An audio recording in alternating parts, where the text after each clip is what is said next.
Hello বন্ধুরা, আজ আমি আপনাদের জন্য নিয়ে এসেছি আমেরিকান রুই মাছের গঙ্গা যমুনা এই রেসিপিটি নিয়ে।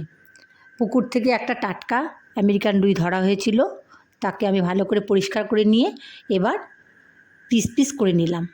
তার মধ্যে দিয়ে দিয়েছি লবণ হলুদ দিয়ে ভালো করে মাখিয়ে নিয়েছি। আর নিয়ে নেব একটা ঝিঙে আর দুটো আলু লম্বা লম্বা করে কেটে।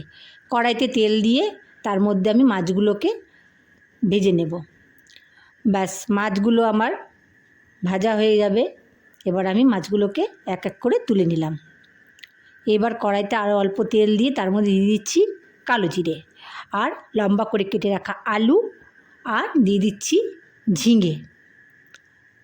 তারপর আমি এর মধ্যে দিয়ে দিব আর দুটো কাঁচা লঙ্কা। তারপর আমি এর মধ্যে দিয়ে দিব হাফ চামচ লবণ, হাফ চামচ হলুদ দিয়ে একটু ভাজা ভাজা করে একটা কোচানো টমেটো দিয়ে দেব। আর তারপরে দিয়ে দিচ্ছি হাফ চামচ ধনের গুঁড়ো আর এক চামচ জিরের গুঁড়ো। তারপরে অল্প গরম জল দিয়ে একটু বেশ কিছুক্ষণ সময় কষাবো। কষানো হয়ে গেলে আরও 2 বাটি গরম জল দিয়ে একদম পাতলা একটা ঝোল তৈরি করব।